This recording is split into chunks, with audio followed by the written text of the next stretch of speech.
Am I the bad guy for kicking my sister out in the middle of the night? I'm a new mom and it's been really tough.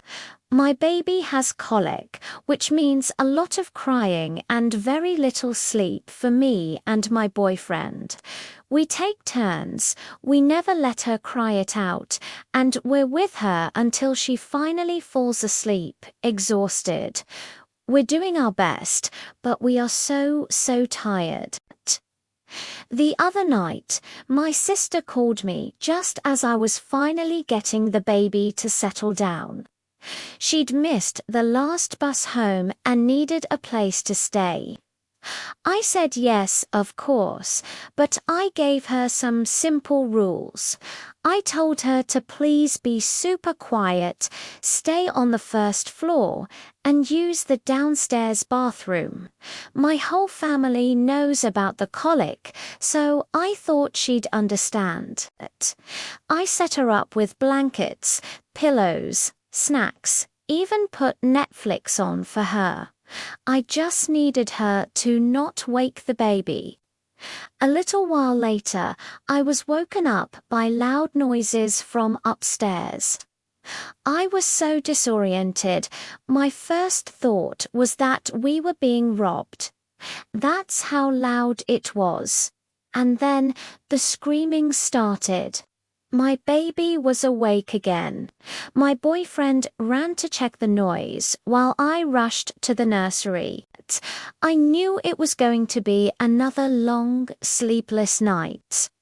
He came back and told me it was my sister. She was in our upstairs bathroom because she wanted to take a shower. She said the downstairs bath takes too long to warm up. I couldn't believe it. She then walked into the nursery while I was trying to soothe my screaming daughter.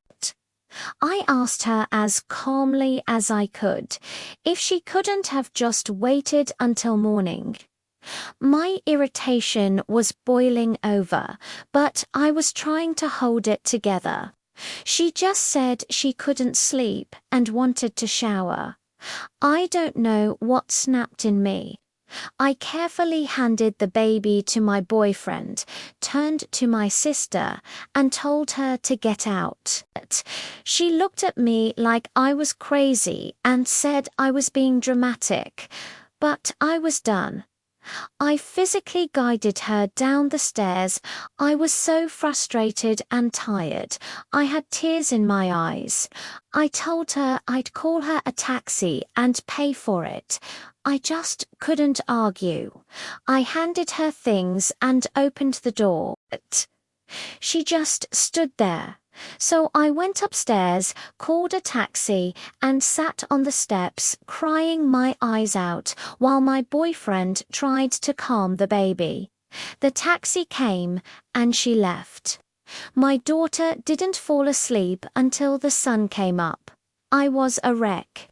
I finally got her to sleep, and my sister's complete disregard for my struggle woke her up. Now, my sister won't talk to me, and my mom says I overreacted and should have just let my sister deal with the baby. But it's my child, not her responsibility. All I asked for was a little respect, and she couldn't even give me that. So, tell me, was I wrong here? It feels like I was, but I just couldn't take it anymore.